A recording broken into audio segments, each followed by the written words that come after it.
ప్రభు ప్రభునందు ప్రియమైనటువంటి వారులారా, మరి ఒకసారి మీ అందరికీ కూడా ఇక ఆశీర్వాద సమయానికి స్వాగతం, సుస్వాగతం. ఈరోజు ధ్యానాంశముగా యోహాను సువార్త 18వ అధ్యాయం 19వ అధ్యాయము 16వ వచనం వరకు ఉన్నటువంటి కాంటెక్స్ట్ ని మనం తీసుకోవటం జరిగింది. అతని యందు ఏ దోషమును కనబడలేదు అనేటువంటి అంశంతో యేసు ప్రభు వారికి జరిగినటువంటి విచారణల గురించి, ఆయన మీద స్థాపింపబడినటువంటి నేరారోపణ గురించి మనం ఈరోజు ధ్యానించడానికి సిద్ధపడదాం. చిన్న ప్రార్థన చేసుకుందాం. ప్రార్థన. సర్వశక్తియు మిగిల కృప కలిగిన మా ప్రియ పరలోకపు తండ్రి యేసు, మా స్వరక్షక, సర్వ జగద్రక్షక, మీ యొక్క కరుణ కిరణ కటాక్షాలు లేనిదే క్షణమైనను జీవించడానికి యోగ్యులము కాని అల్పులము, అభాగ్యులము, ఎన్నికలేని మమ్ములను ప్రభా మీ అపారమైనటువంటి జాలి చేత, ప్రేమ చేత, కరుణ చేత, కృప చేత సజీవులుగా బ్రతికించి ఇదిగో ప్రభా ఇక బ్లెస్డ్ టైం ఆశీర్వాద సమయంలో ఈ రీతిగా నీవు నన్ను మమ్ములను ప్రభా ప్రవేశపెట్టి మీ వాక్యాన్ని ధ్యానించినట్టుగా ప్రభా అల్పుడను అయోగ్యుని ఎన్నికలేని నన్ను ప్రభా మీ సిలువు చాటును మరుగుపరిచి మీరే నాతో మాతో మాట్లాడి మాకు అవసరమైనటువంటి దివ్య వర్తమానాన్ని అనుగ్రహించి ఈ యొక్క విత్తబడుతున్నటువంటి వాక్యం ప్రతి ఒక్క యొక్క గృహంలో ప్రభా, హృదయాల్లో ప్రభా విత్తబట్టానికి, నాటబట్టానికి, దానికి నీరు పోసి మీరే వృద్ధి అనుగ్రహించి ఫలింపజేయమని యేసు నామమున మిక్కిలి వినముగా బ్రతిమాలు వేడుకొని ప్రార్థిస్తున్నాం తండ్రి, ఆమేన్. ప్రియులారా, ఈరోజు మనం స్తుతి చేసి పాడదమనేటువంటి స్తుతి గీతంలో మనం చూసాం. ప్రతి పాటకి ఒక మూడ్ ఉన్నట్టుగా, ప్రతి పాటకి ఒక రిథం ఉన్నట్టుగా, ప్రతి పాటకి ఒక ట్యూన్ ఉన్నట్టుగా, ప్రతి పాటకి కూడా ఒక మూడ్ ఉన్నట్టుగా మనం గమనించినట్లయితే ఈరోజు ఒక పాట విన్నప్పుడు మనకి నవ్వు రావటం జరుగుతుంది. కొన్ని పాటలు విన్నప్పుడు మన కళ్ళ వెంబడి తెలియకుండానే బాష్ప బిందులు రాలుతూ ఉంటాయి. మరికొన్ని పాటలు విన్నప్పుడు శ్రేష్టమైనటువంటి దినాలను మనకు జ్ఞాపకం చేస్తూ ఉంటాయి. మరికొన్ని పాటలను విన్నప్పుడు మనకు పరితాప దినాలు జ్ఞాపకం చేస్తూ ఉండటం జరుగుతుంది. మరికొన్ని పాటలు మన యొక్క జీవితాల్లో జరిగినటువంటి విషాదపు ఛాయలన్నింటినీ కూడా జ్ఞప్తికి తెస్తూ ఉంటాయి, విషాదాన్ని జ్ఞాపకం చేస్తూ ఉంటాయి. అలాగే ఈ యొక్క యోహాను సువార్త 18వ అధ్యాయాన్ని మనం ధ్యానం చేసేప్పుడు ఖచ్చితంగా మనం అందరం కూడా ఒక మూడ్లోకి వెళతాం. 13 నుండి 17 అధ్యాయాల వరకు ఉన్నటువంటి అధ్యాయాలు యేసు ప్రభువు వారు శిష్యులతోటి వారిని ఆదరిస్తూ, వారికి అనేకమైనటువంటి రీతిలుగా ప్రోత్సహిస్తూ విశ్వాసాన్ని పెంపొందిస్తున్నటువంటి ఆ యొక్క అధ్యాయాలన్నిటిలోనూ కూడా యోహాను సువార్తికుడు ఏమైతే ప్రభువారు తెలియజేశారో వాటిని రికార్డ్ చేయటం జరిగింది. విశ్వాసాన్ని పెంపొందించడానికి ఏర్పాటు చేయటం జరిగింది. అయితే ఈ 18వ అధ్యాయంలో నుండి మనం గమనించినట్లయితే ఆయన పొందుతున్నటువంటి శ్రమలను, ఆయనకు జరుగుతున్నటువంటి తీర్పులను మనము వీక్షించనై ఉన్నాం. వాస్తవంగా యేసు ప్రభువారు ఏ రీతిగా ఆ రోజు అప్పగింపబడ్డారు అంటే, కెద్రోను వాగు దాటి వెళ్ళిన తర్వాత 18వ అధ్యాయం 1వ వచనంలో మనం చూసినట్లయితే ఆయన కెద్రోను వాగు దాటి వెళ్ళి ఆ యొక్క పస్కా విందుని ఆ యొక్క గురువారం రాత్రి ఆచరించిన తర్వాత జరిగినటువంటి సంఘటనలన్నింటినీ కూడా 18వ అధ్యాయంలో మనం చూస్తూ ఉంటాం. ఇక పస్కా విందులో కూడా మనం ఆలోచన చేసినట్లయితే ఈ పస్కా విందులో, ఆ గురువారం రాత్రి జరిగినటువంటి సంఘటన పస్కా విందులో మనకు 2 ప్రాముఖ్యమైనటువంటి విషయాలు మనకు కనిపిస్తూ ఉంటాయి. ఒకటి పస్కా విందు. పస్కా విందుని యూదులు ఎందుకు ఆచరిస్తూ ఉంటారంటే, వారు జ్ఞాపకం చేసుకోవడానికి జరుగుతూ ఉండేటువంటి ఒక వారి విడుదల నుండి, ఐగుప్తు నుండి విడుదల కలిగినటువంటి వారి యొక్క జ్ఞాపకాలని మరిచిపోకుండా దేవుడు ఏ రీతిగా వారిని ఎక్సోడస్ విడిపించాడనేటువంటి విషయాన్ని తెలుసుకోవడానికి వారు 4 పాత్రలను పెట్టుకుంటారు. ఆ 4 పాత్రలు ఏమిటంటే, మొదటి పాత్ర ఏమో కలగూరగంప, అంటే అన్ని కూరగాయలు కలిగినటువంటి ఒక పాత్రలో వంట పదార్థాలను చేసి సిద్ధం చేసేటువంటి ఒక పాత్ర ఉంటుంది. ఆ పాత్ర దేనికి గుర్తు అనంటే, వారు ఐగుప్తులో పడినటువంటి ఆ యొక్క శ్రమలన్నిటికీ కూడా గుర్తుగా ఉంటాయి. ఎందుకంటే వారు ఐగుప్తులో వారు ఆ యొక్క మట్టి తొక్కి పిసికి వాటిని ఇటుకలుగా చేస్తున్నప్పుడు వారి యొక్క చెమట రక్తం ఆ యొక్క మట్టి ఇటుకల్లో పడి అవి బిగుసుకున్నట్లుగానే ఇక్కడ అన్ని కలగలిగినటువంటి ఈ కూరగాయల మిశ్రమాన్ని ఆ యొక్క జ్ఞాపకం చేసుకోవడానికి ఒక పాత్ర. రెండవదిగా మనం చూసినట్లయితే అక్కడ చేదు కూరలైనటువంటి చేదు దోసకాయలు, చేదు బీరకాయలు, చేదు కాకరకాయలతో కూడినటువంటి పాత్ర ఒకటి ఉంటుంది. ఎందుకంటే ఐగుప్తులో వారు అనుభవించినటువంటి చేదైనటువంటి జీవితాన్ని అంతటిని కూడా వారు జ్ఞప్తికి తెచ్చుకోవడానికి రెండవ పాత్ర. ఇక మూడవ పాత్ర ఏమిటనంటే వారు ఐగుప్తు నుండి విడుదల పొందేప్పుడు వారు కలిగినటువంటి ఆ యొక్క పొంగని రొట్టెలను చేసుకుని వారు ఏ రీతిగా అయితే ఐగుప్తు నుండి విడుదల పొందారో, అంటే పులియని రొట్టెలను వాటి అన్నింటినీ కూడా తయారు చేసుకుని వాటిని భుజించి బయటికి వచ్చారో అనేటువంటి దానికి ఆ యొక్క పొంగని రొట్టెలు కలిగినటువంటి పాత్ర ఒకటి దాన్ని అక్కడ పెడుతూ ఉంటాం. అలాగే నాలుగవదిగా చూసినట్లయితే అది ఉప్పు నీటి పాత్ర. ఈ యొక్క ఇశ్రాయేలీయులు ఏ రీతిగా అయితే వారు కన్నీటితోటి ఆ సముద్రాన్ని దాటారో, అంటే కన్నీరు ఉప్పుగానే ఉంటుంది, అలాగే సముద్రపు నీరు కూడా ఉప్పుగానే ఉంటుంది. అలాంటి ఉప్పునీటి సముద్రంలో నుండి కన్నీటితో వారు ఉప్పు కలిగినటువంటి ఆ యొక్క కన్నీటితో వారు ఏ రీతిగా అయితే దాటారో దానిని జ్ఞాపకం చేసుకోవడానికి ఈ పస్కాలో ఖచ్చితంగా కుటుంబ యజమాని కుటుంబీకులందరినీ కూడా కూర్చోబెట్టుకుని ఆ యజమాని ఒక్కొక్క పాత్రను తీసుకుని దానిలో ఉండేటువంటి విషయాల్ని వీరు ఏ రీతిగా విడుదల పొందారనేటువంటి విషయాన్ని ఆ కుటుంబస్తులకు బోధిస్తూ 4 పాత్రల గురించి 4 రకాలైనటువంటి ఆ విషయాల్ని ఐగుప్తు విడుదల గురించినటువంటి దాన్ని జ్ఞాపకం చేసుకుంటూ వారు ఏ రీతిగా వారైతే ఐగుప్తు నుండి విడుదల కాబడి వారు స్వతంత్రులయ్యారో ఆ యొక్క జ్ఞాపకాలను దేవుడు ఏ రీతిగా వారిని విడిపించాడు అనేటువంటి దాన్ని జ్ఞాపకం చేసుకుంటూ ఆ కుటుంబ యజమాని వారి యొక్క కుటుంబస్తులందరికీ కూడా తెలియజేసేటువంటి ఆ పస్కా విందు అనేటువంటిది ఎంతో ప్రశాంతంగా, ఎంతో సామరస్యంగా, ఎంతో కుటుంబ పక్షంగా జరిగేటువంటి ఒక గొప్ప విందు. అది యెరూషలేములో చేసుకోవటం అనేటువంటిది, పస్కా ఆచరించడం అనేటువంటిది జరిగేటువంటిది యూదుల పండుగ. ఆ పండుగ వచ్చేటువంటి సమయంలో ఇక్కడ ఎవరెవరు ఉంటారనంటే ఆ యొక్క రోమా ప్రభుత్వ సైనికులందరూ కూడా అక్కడ ఆ సమయంలో ఉంటారు. ఇది ఎంతో ప్రశాంతంగా జరిగేటువంటి ఒక అద్భుతమైనటువంటి జ్ఞాపకార్థ కూడికలాగా జరుగుతూ ఉండేటువంటి ఒక కార్యక్రమం, వ్యక్తిగతమైనటువంటి కార్యం అయినప్పటికీ కూడా అక్కడ అల్లర్లు జరిగి ప్రభుత్వాన్ని కూడా ఏమైనా వ్యతిరేకిస్తారేమోని రోమా సైనికులు ఉంటారు. అలాగే పిలాతు అక్కడే ఉంటాడు. అలాగే ఇంకా అక్కడ నుండి వచ్చినటువంటి హేరోదు కూడా అక్కడే ఉన్నట్లుగా మనం చూస్తూ ఉంటాం. కనుక ఈ కెద్రోను వాగు దాటి వెళ్ళినప్పుడు ఒకసారి మనం ఆలోచన చేసినట్లయితే ఆ పస్కా పండుగలో ఆ పస్కా భుజించిన తర్వాత యేసుప్రభు వారు ఒక నూతనమైనటువంటి ప్రభు భోజన బల్ల ఆరాధన సంస్కారాన్ని ఏర్పాటు చేసినట్లుగా మనం చూస్తున్నాం.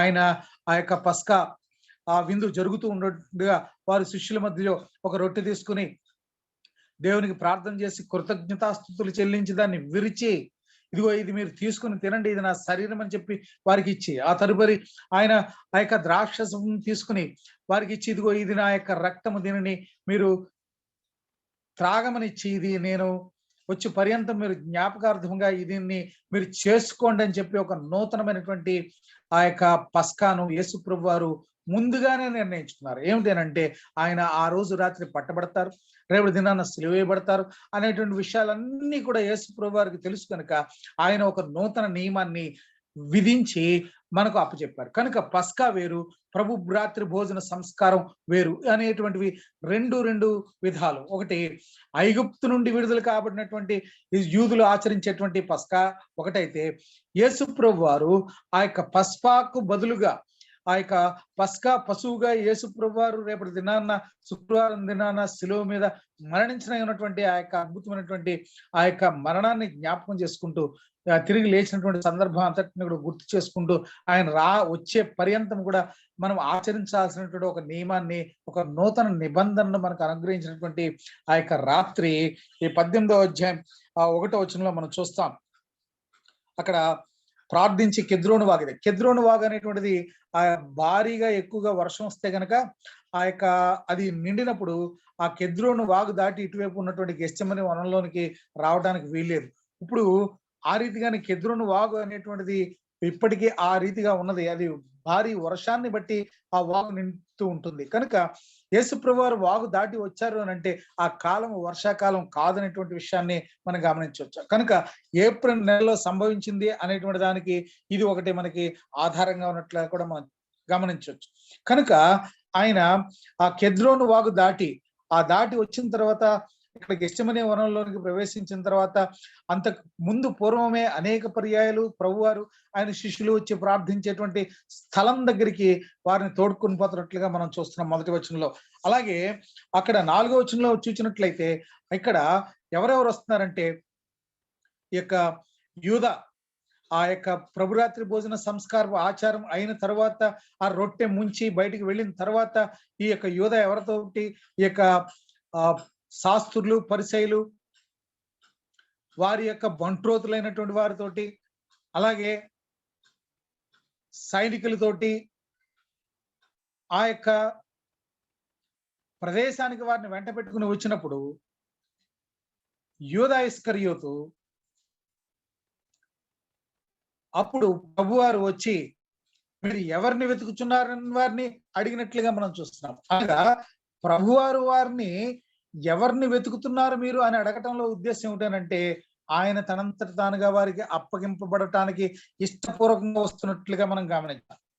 కనుక ఆయన ఆ రీతిగా వచ్చి అడిగినప్పుడు ఆ సైనికుల్ని అక్కడ ఉన్నటువంటి సైనికులు అలాగే ఆ ప్రధానులు పరిసయ్యులు యాజకులు యొక్క బంట్రోతులు దివిటీలను కాగడాలను అలాగే ఆయుధాలను పట్టుకుని ఒక బందిపోటును వెతకడానికి వచ్చినట్లుగా వచ్చి వారు ఏమనుకుంటున్నారంటే యేసుప్రభు వారిని నేను మోసగించగలిగాను. ఎందుకనంటే ఒకవేళ మనం ఈ సమయంలో ఈ రాత్రి సమయంలో ఆయన గనక బంధిస్తే ఆయన కొరకు రక్షించడానికి ప్రజలు ఎవరు రాలేరు అనేటువంటి ఒక ఉద్దేశంతో ఒక దురభిప్రాయంతో వారందరూ కూడా అక్కడికి వస్తే ప్రభువారు మీరు ఎవరిని వెతుకుతున్నారనే వారికి వారు వెతుకుతున్నటువంటి వారికి ముందుగానే వెతుకుతున్నది కాళ్ళకు దొరికినట్లుగానే ముందుగానే వచ్చి ఆయన్ని అడగగానే నజరుడైన యేసునని వారు సైనికులు చెప్పగానే ఆయన ఆ యేసును నేనే అని చెప్పగానే వారు వెనకకు తగ్గి నేలను బోర్ల పడ్డారు.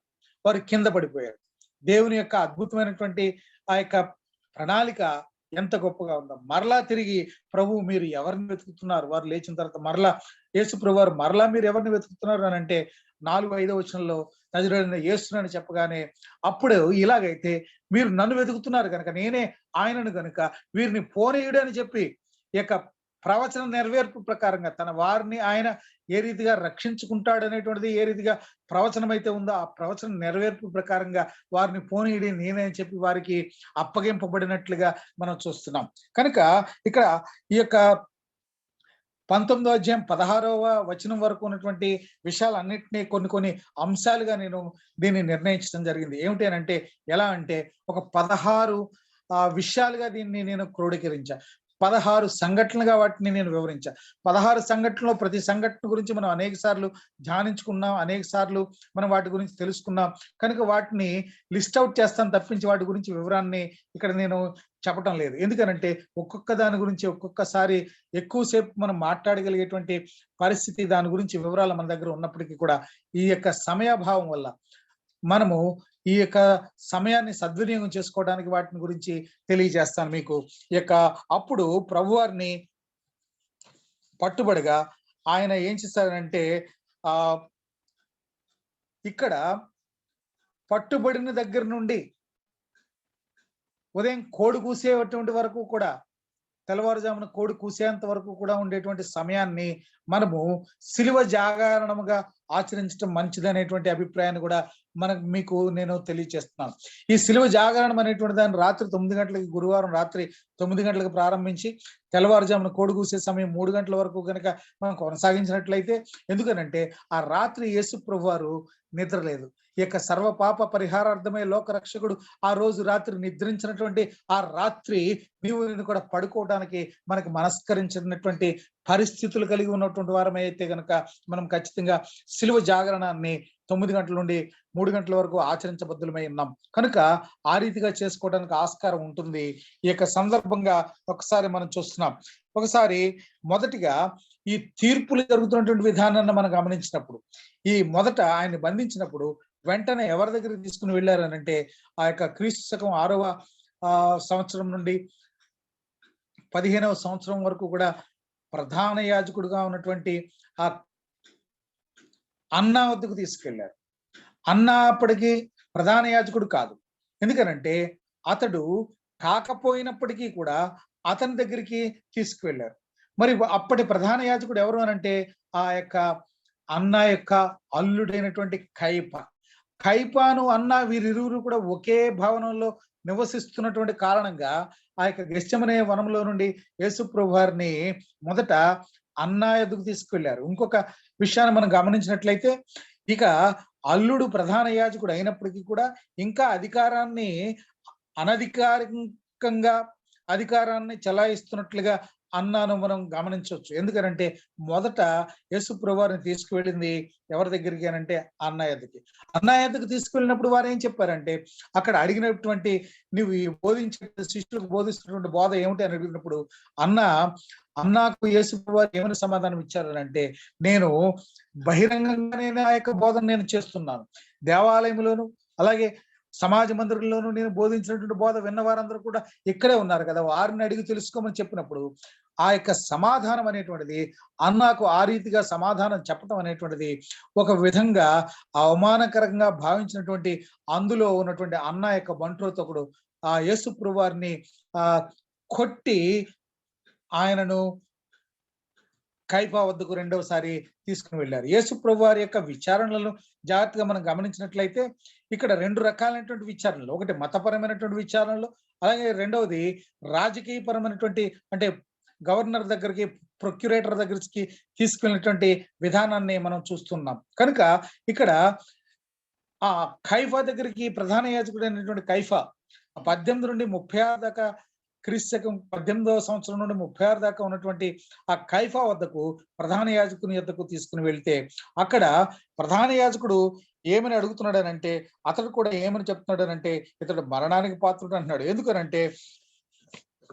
ఎందుకు అంటున్నాడంటే ఇదిగో ఇతడు అక్కడ సాక్ష్యముల కోసం వెతుకుతున్నారు. యేసు ప్రభువారిని ఏ రీతిగా అయినా కపటంగా అసూయతోటి యేసు ప్రభువారిని శిక్షించాలనేటువంటి ఆలోచనతోటి ఇద్దరు ఖచ్చితంగా మరణ శిక్ష విధించాలంటే ఇద్దరు ప్రత్యక్ష సాక్షులు ఇద్దరు ఉండాలి. ఆ ఇద్దరు కొరకు వెతుకుతూ ఉంటుండగా ఏ ఒక్కరు కూడా అక్కడ అనేకుల అబద్ధ సాక్ష్యం చెప్పేవారు ఉన్నప్పటికీ కూడా ఎవరు కూడా సరైనటువంటి సాక్ష్యాన్ని పలకలేనటువంటి పరిస్థితుల్లో ఒక ఇద్దరు వచ్చి ఏమని చెప్పారు అంటే, ఇతడు దేవాలయమును పడగొట్టి 3 దినముల్లో కడతానని చెప్పాడనేటువంటి మాట మేము విన్నామని చెప్పగానే, ఇక ఎందుకనంటే నువ్వు రాజువా అని అడిగితే, అవును నీవు అన్నట్టే నేను రాజుని, నేను ఈ యొక్క దినము నుండి మీరు మనుష్య కుమారుడు దేవుని యొక్క కుడిపార్శ్వమున కూర్చుండి ఉండుట మీరు చూతురని ఎప్పుడైతే చెప్పాడో కైఫా వెంటనే లేచి ఆ యొక్క బట్టలు చింపుకొని ఇతనికి ఏ విధమైనటువంటి విచారణ సాక్షులతో పని లేదు, దైవ దూషణ చేశాడు అనేటువంటి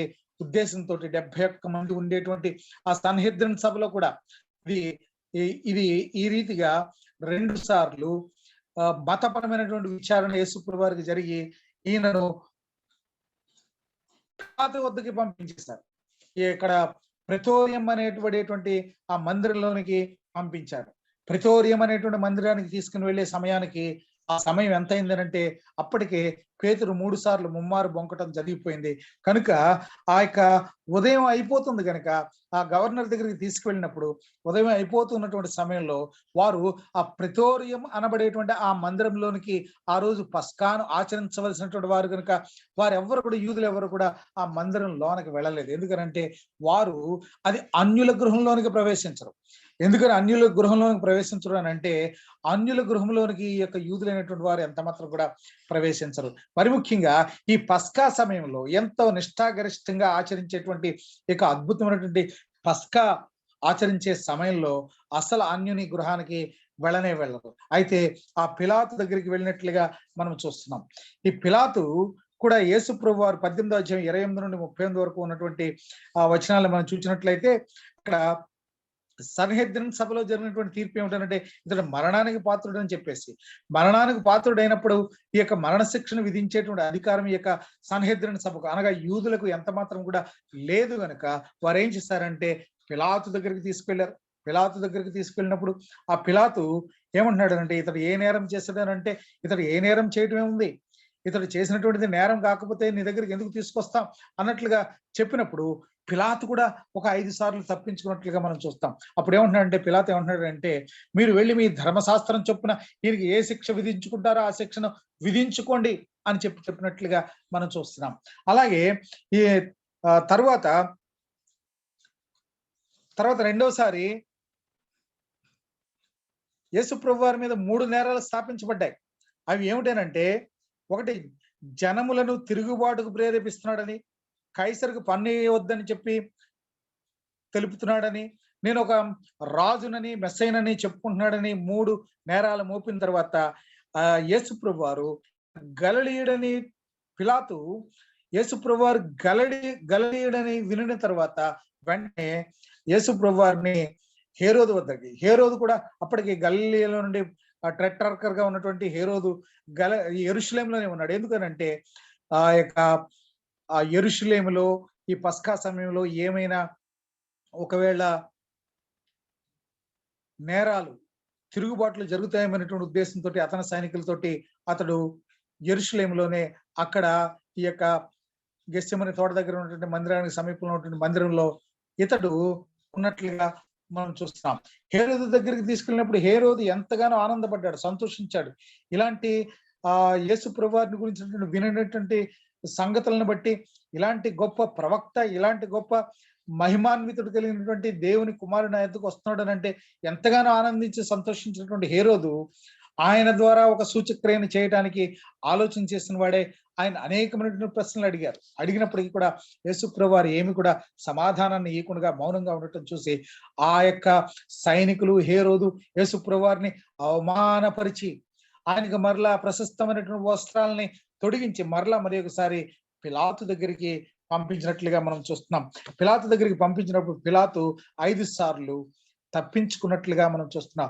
5 సార్లు యేసు ప్రభువారిని రక్షించబూనుకున్నట్లుగా మనం చూస్తున్నాం. ఎందుకంటే అతని యొక్క భార్య తనకు ఒక సమాచారాన్ని పంపించింది ఇతను తీర్పు తీస్తున్నటువంటి సమయంలో. ఆ సమయంలో ఏమనంటే, ఈ ప్రొద్దున నేను ఒక కలగన్నాను ఈ యొక్క మనుష్యుని గురించి, కనుక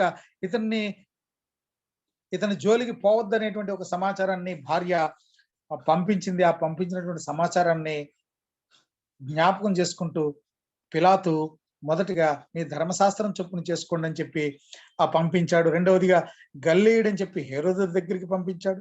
అలాగే మూడవసారి ఇతని యందు ఏ దుష్కార్యమును నాకు కనపడలేదు, ఇతడు మరణానికి అవసరమైనటువంటి ఏ యొక్క పనిని చేయలేదని చెప్పి ఇతన్ని శిక్షించి వదిలివేస్తానని చెప్పి కొరడా దెబ్బలు కొట్టి పంపించేశాడు.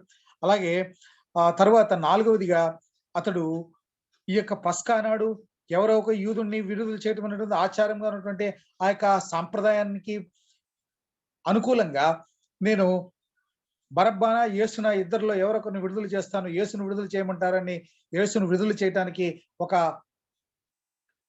బరబ్బనా యేసున కావాలని అడిగినప్పుడు వారు ఎంతగానో గొల్లు చేసి అల్లరి చేసి వారు ఏం చేస్తారు అని అంటే యేసును సిలువేయమని మరింతగా కేకలు వేసినప్పుడు ఈ యొక్క పిలాతు 5వసారి మరలా ఆయనను తీసుకువెళ్ళి ఒక రెల్లు ఇవన్నిటిని కూడా తొడిగి పెట్టి ఆయన దగ్గరికి తీసుకొచ్చి కొరడాలతో శిక్షించిన తర్వాత, ఇదిగో మీ రాజుని ఏమి చేతును, ఇతని యందు నాకు దోషం కనపట్లేదు, ఏమి చేతును అన్నప్పుడు వారు మరింతగా కేకలు వేయటం ద్వారా వారి కేకలే గెలిచాయి. కనుక అప్పుడు ఏమని తప్పించుకున్నాడంటే 5వసారి, ఇదిగో ఈ నీతి మంత్రి యొక్క శిక్ష విధించడానికి, ఇతని యొక్క శిక్షార్హమైనటువంటి దానికి సంబంధించినటువంటి శిక్షను బట్టి నాకు ఏదైనా సంబంధం లేదు, ఇతన్ని నేను నీతిమంతుడిగా తీర్పు తీరుస్తున్నానని చెప్పి తన చేతులను కడుక్కుని, దీనికి వచ్చేటువంటి పాపం నాకు సంబంధం లేదని చెప్పి తన చేతులను శుభ్రం చేసుకుని అతడు ఏం చేస్తాడు అని అంటే వారికి సిలువ వేయటానికి అప్పగించినట్లుగా మనం చూస్తాం. 19వ అధ్యాయం 16వ వచనంలో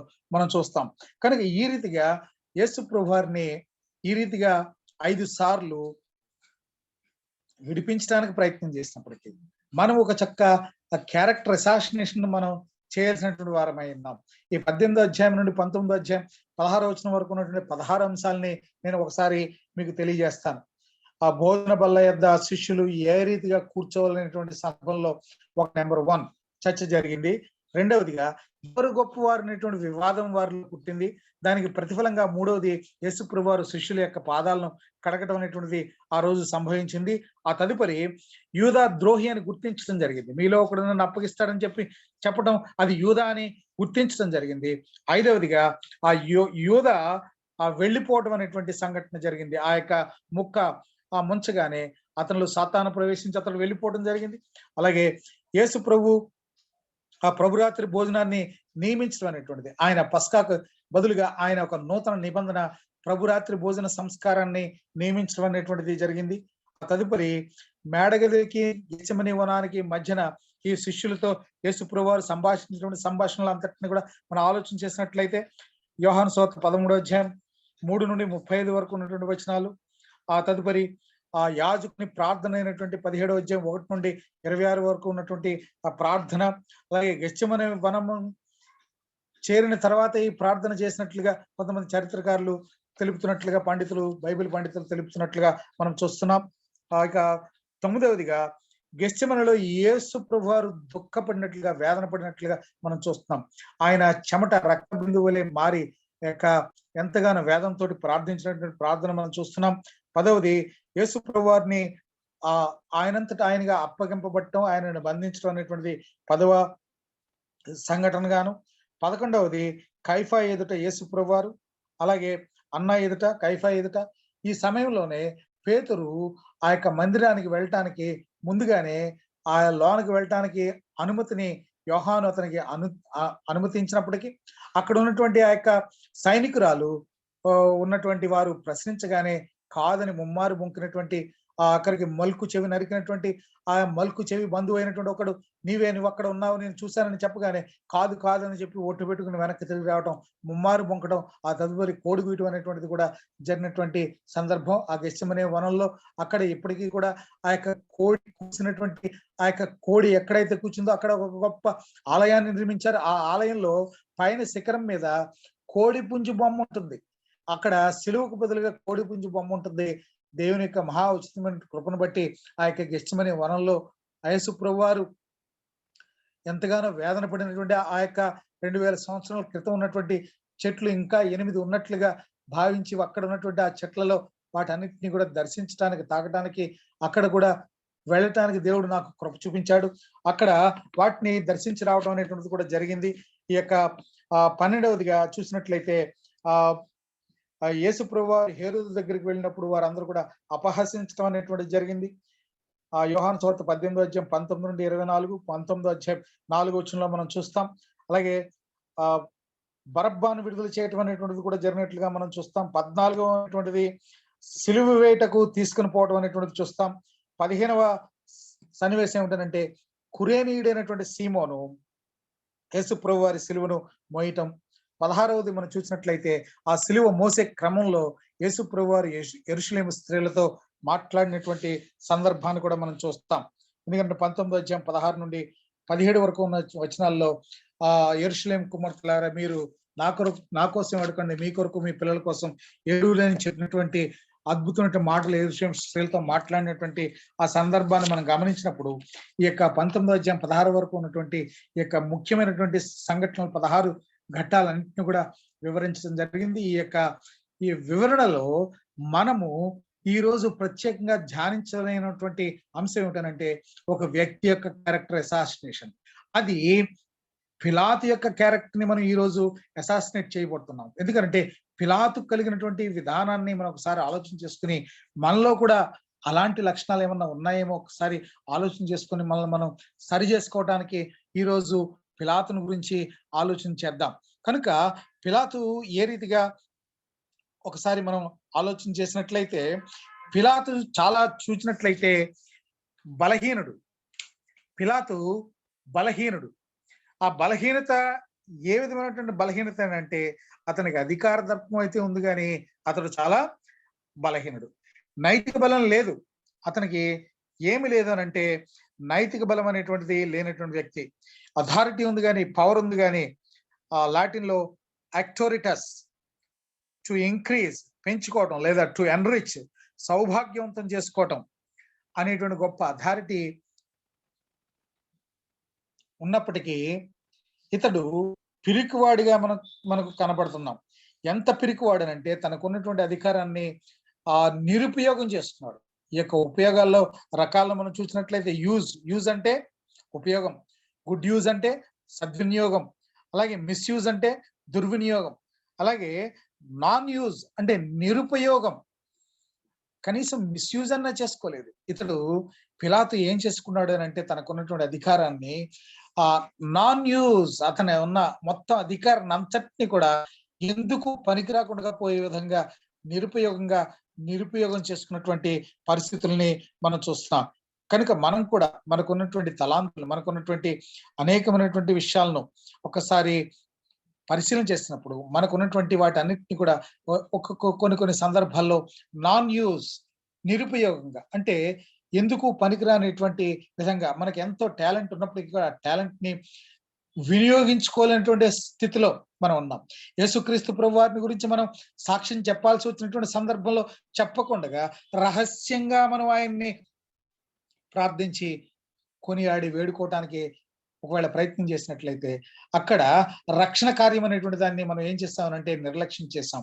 అలాగే పిలాతు కూడా ఏం చేస్తాడంటే నాన్ యూజ్, అతనికి ఉన్నటువంటి అధికారాన్ని నిరుపయోగం చేసుకున్నాడు. సామెతల గ్రంథం 3వ అధ్యాయం 27వ వచనంలో మనం చూసినట్లయితే మేలు చేయటం నీ చేతనైనప్పుడు దాన్ని పొందదగిన వానికి చేయకుండా వెనుక తీయకము. మనం మేలు చేసేటువంటి సౌకర్యం మనకు ఉన్నప్పుడు మనం మేలు చేయడానికి వెనక తీయకూడదు అనేటువంటి విషయాన్ని మనం గమనించినట్లయితే ఇది మనకు కూడా వర్తిస్తుంది. పిలాతుకే మాత్రమే కాదు కానీ మనకు కూడా వర్తిస్తుంది. యేసు ప్రభు వారి విషయంలో పిలాతు తటస్థంగా ఉండటం అనేటువంటిది ఎంత అవివేకము, నాన్ యూజ్ అనేటువంటి విషయాన్ని మనం గమనించాల్సినటువంటి వారమై ఉన్నాం. అతని వైఖరి చాలా నులివెచ్చని క్రైస్తవ స్థితిని పోలి ఉన్నట్లుగా మనం గమనిస్తున్నాం. అందుకని మనము నులివెచ్చని స్థితిలో ఉండటానికి వీల్లేదు. మనము అయితే క్రైస్తవునిగా లేదా క్రైస్తవేతరునిగా రెండే రకాలు. ఒకటి, whether you want to be Christian, be like a Christ, that's it.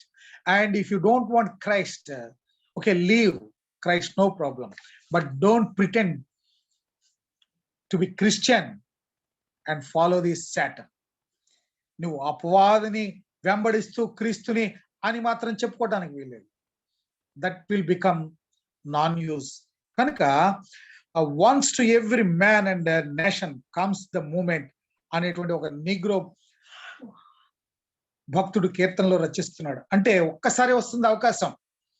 నువ్వు క్రీస్తుని స్వీకరించటమా లేక విసర్జించటమా, స్వీకారమా తృణీకారమా, అది తేల్చుకోవాల్సినటువంటి అవసరం పిలాతులే తటస్థంగా ఉండటానికి వీల్లేదనేటువంటి సత్యాన్ని ఈరోజు గమనించాలి. న్యాయ నిర్ణేతగా పిలాతు ఉన్నాడు. ఇక్కడ ఎవరిగా ఉన్నాడు అంటే సరి అయిన నిర్ణయాన్ని సరి అయిన కాలంలో తీసుకున్నట్టయితే క్రీస్తు ప్రభువారి యొక్క రక్షణ చరిత్రలో పిలాతు ఒక సముచితమైనటువంటి స్థానం లభించి ఉండేది. ఎందుకంటే మనం విశ్వాస ప్రమాణంలో ఏం చెప్తామంటే కొంత పిలాతు అధికారం కింద శ్రమపడి సిలువ వేయబడి అని చెప్తాం. ఒకవేళ మనం ఆ యొక్క విశ్వాస ప్రమాణాన్ని ఈ రోజు గనక ఆ యొక్క పిలాతు గనక యేసు ప్రభువారిని నిర్దోషిగా ఎంచి తీర్పుని న్యాయ నిర్ణేతగా నిర్దోషాన్ని తీర్పు తీర్చినట్లయితే పొంతి పిలాతు న్యాయపీఠం మీద నిలువబడి నిర్దోషిగా తీర్పు తీర్చబడి సిలువ మరణము పొంది పునరుద్ధరణై తిరిగి లేచాడనేటువంటి ఒప్పుకొని ఉండేటువంటి వారము. పిలాతుకి ఆ సముచితమైన స్థానం దక్కలేదు. కనుక ఒకసారి ఆలోచన చేసినట్లయితే సామెతలు 15:23లో సరిగా ప్రత్యుత్తరం ఇచ్చువానికి దాని వలన సంతోషం పుట్టును.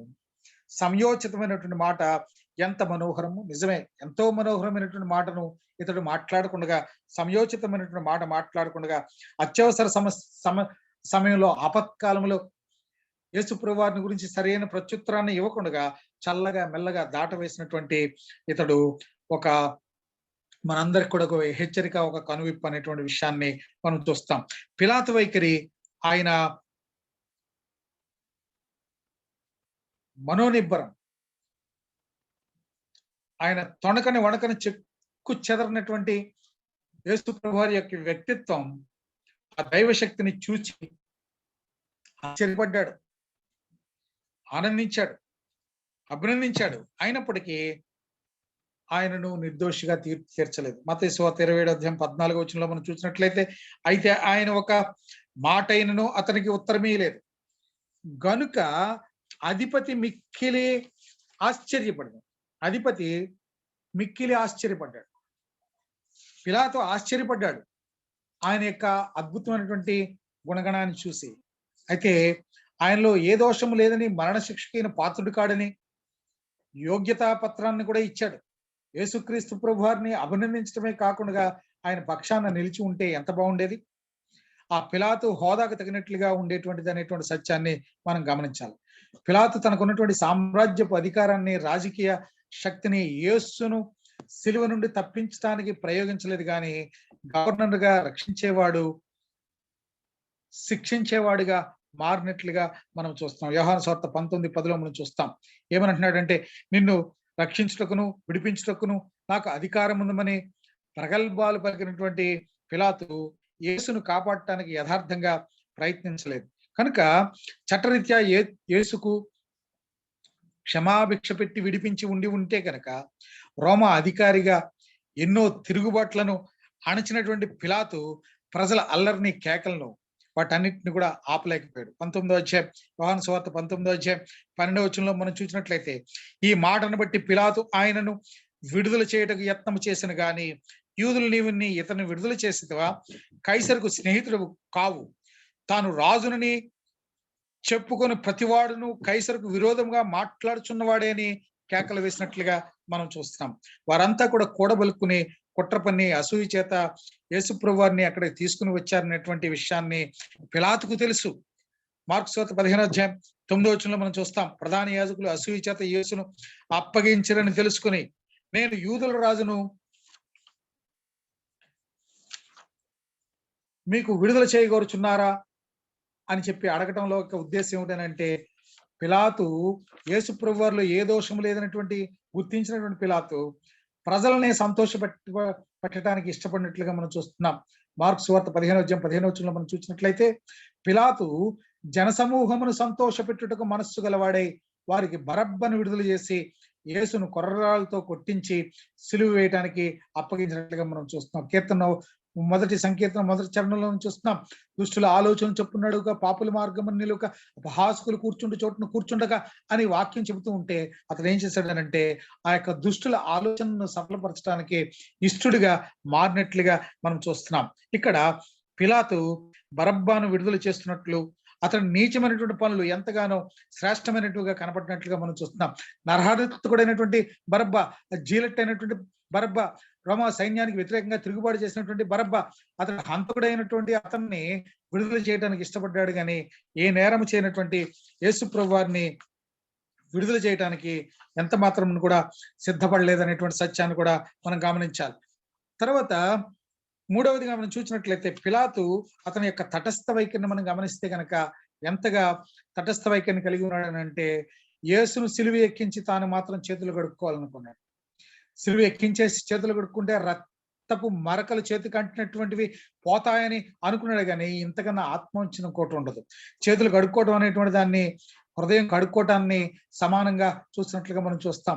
హృదయాన్ని కడుక్కోలేం కదా, చేతులను అయితే కడుక్కోవచ్చు, కానీ బాహ్యంగా ఉన్నటువంటి ఆ మచ్చలను, రక్తపు మరకలను కడుక్కోవచ్చేమో, కానీ హృదయానికి అంటినటువంటి రక్తపు మరకల్ని కడుక్కోలేమనేటువంటి విషయాన్ని మనం గమనించాలి. పేతురు రాసినటువంటి మొదటి పత్రిక 3వ అధ్యాయం 15వ వచనంలో మనం చూసినట్లయితే, నిర్మలమైన మనస్సాక్షి కలిగిన వారై మీలో ఉన్న నిరీక్షణను గూర్చి మిమ్మల్ని హేతు అడుగు ప్రతివానికిని సాత్వికంతోను భయముతోను సమాధానము చెప్పుటకు ఎల్లప్పుడూ సిద్ధముగా ఉండుడి. మీ హృదయములందు క్రీస్తును ప్రభువుగా ప్రతిష్ఠించుడి. అప్పుడు మీరు దేని విషయమై దుర్మార్గులని దూషించబడుదురో దాని విషయమై క్రీస్తునందున్న మీ సత్ప్రవర్తన మీద అపనింద వేయువారు సిగ్గుపడుదురు. నిజమే, బాధ్యతాయుతమైనటువంటి స్థానములో ఉండి మన కర్తవ్యాన్ని సంపూర్ణంగా నెరవేర్చాలని, అప్పుడే దేవుని కొరకు నెరవేర్చవలసినటువంటి వాడు అయినటువంటి పిలాతు చేతులు కడుక్కొని ఒక నిర్దోష రక్తాన్ని అప్పగించినట్లుగా మనం చూస్తున్నాం. అప్పటి వరకు పిలాతు, హేరోది వీరిరువురు కూడా బద్ధశత్రులుగా ఉన్నటువంటి వారు, వీరిరువురు కూడా మిత్రులుగా అయినట్లుగా మనం చూస్తున్నాం. ఆ రక్తపు మరకలు పోలేదనేటువంటి సత్యాన్ని మనం గమనిస్తాం. అధికార దాహాన్ని, పదవి వ్యామోహంతో ఆ అమాయకుడైనటువంటి రాజు షేక్స్పియర్ ఆయన యొక్క నాటకంలో చెప్తున్నాడు, డంకన్ రక్తం ఒలకబోసి, మ్యాక్బెత్ లో నాటకంలో ఈ యొక్క డంకన్ రక్తాన్ని ఒలకబోసినటువంటి మ్యాక్బెత్ తన హస్తాలను పవిత్ర నదుల్లో లేదా నెప్ట్యూన్ సముద్రాల్లో ఎన్ని మార్లు కడుక్కున్నా మరకలు పోవడం లేదని ఆ అని వ్యధ చెందినట్లుగా చూస్తున్నట్లుగా మనం చూస్తున్నాం. అదే రీతిగా పిలాతు కూడా ఆత్మవంచన చేసుకున్నాడు. పిలాతు, యూదులు, యాజకులు, యూదా క్రీస్తు చెందించినటువంటి రక్తానికి వారు అమూల్యమైనటువంటి బంగారు అవకాశాన్ని వీరు జారవిడుచుకున్నట్లుగా మనం చూస్తున్నాం. ఈ 4 వర్గాల్లో కూడా మనం కూడా ఉన్నామేమో. యాజకుల్లో, యూదుల్లో, లేదా యూదాలో, ఆ యొక్క అప్పగించినటువంటి పిలాతులో మన యొక్క మనస్తత్వం కూడా ఒకవేళ ఉన్నదేమో.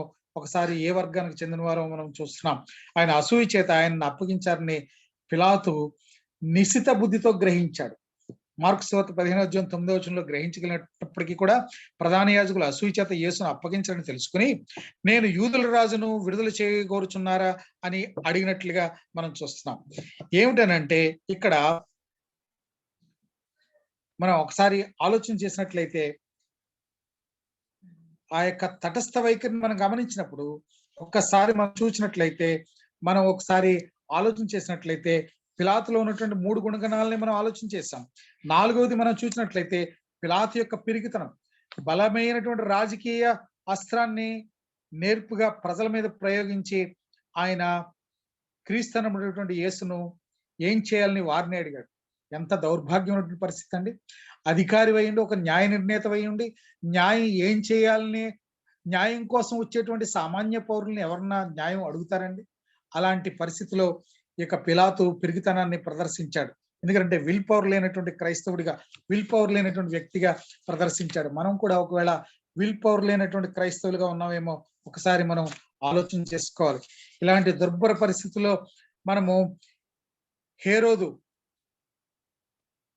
క్రీస్తు అనబడినటువంటి యేసు, అమూల్యమైనటువంటి యేసును, ఈ రక్షణ బహుమతిని చేజేతుల జార విడుచుకున్నటువంటి వారిలో హేరోదు, పిలాతు వీరిరువురు కూడా ఉన్నట్లుగా మనం చూస్తున్నాం. కనుక హేరోదు యేసును చూచి సంతోషించినప్పటికీ కూడా, ఆయనను గురించి అనేకమైనటువంటి సంగతులు విన్నప్పటికీ కూడా హేరోదు ఏమంటున్నాడు అంటే ఆయన అద్భుత కార్యాలని చూడగొడుతున్నారు. మనం కూడా కోరుకుంటుంది ఏమిటంటే ఒక అద్భుతమైనటువంటి స్వస్థత కార్యాలని మనం కోరుకుంటున్నామే కానీ దేవుని యొక్క నిజమైన రక్షణ భాగ్యాన్ని కోరుకోకుండా ఉంటున్నామేమో ఒకసారి ఆలోచన చేద్దాం. క్రీస్తుతో కూడా శ్రమానుభవాన్ని పొందడానికి, పరిశుద్ధ పౌలులో మనం యేసు పక్షాన్ని నిలవబట్టడానికి, ఆయనను ముద్రలు మన దేహంలో కలిగి ఉండటానికి హేరోదులాగా మనకు ఒకవేళ అహం అడ్డొస్తే కనుక పౌలులే ఆయన ముద్రలు కలిగి ఉండటానికి మనం ఇష్టపడదాం. కనుక ప్రభునందు ప్రియమైనటువంటి వారులారా, ఈ యొక్క 5వ విషయాన్ని మనం ఒకసారి ఆలోచన చేసినట్లయితే ఆత్మవంచన చేసుకున్నట్లుగా మనం చూస్తున్నాం. ఈ యొక్క పిలాతు ఏ రీతిగా అయితే ఆత్మవంచన చేసుకున్నాడో ఒకసారి ఆలోచన చేసినట్లయితే, తన స్వకీయుల యొద్దకు వచ్చాడు కానీ ఆయన స్వకీయులు ఆయనను అంగీకరించలేనటువంటి యోహాను సువార్త 1:11 ఉన్నట్టుగానే నేను మాత్రం నిమిత్త మాత్రుణ్ణి అన్నట్లుగా అభిప్రాయాన్ని తెలియజేస్తూ భార్య ఇచ్చినటువంటి సంకేతాన్ని అతడు నిర్లక్ష్యం చేస్తున్నట్లుగా కనపడకుండా నిరపరాధి రక్తాన్ని కేవలం చేతులు కడుక్కొని ఆ యొక్క యేసుప్రభువాన్ని సిలువకి అప్పగించినట్లుగా మనం చూస్తున్నాం. కనుక న్యాయాన్ని వక్రీకరించడానికి, యథార్థతను కోల్పోయేటువంటి పరిస్థితుల్లో ఈ యొక్క పిలాతు కలిగినటువంటి దాహం ఏమిటనంటే పదవి వ్యామోహం, తన పదవిని పదులుపరుచుకోవాలన్నటువంటి ఆతృత. ఈ పిలాతు వలె మనం కూడా ఒకవేళ అలాగే ఉన్నామా యేసును అంగీకరించడానికి?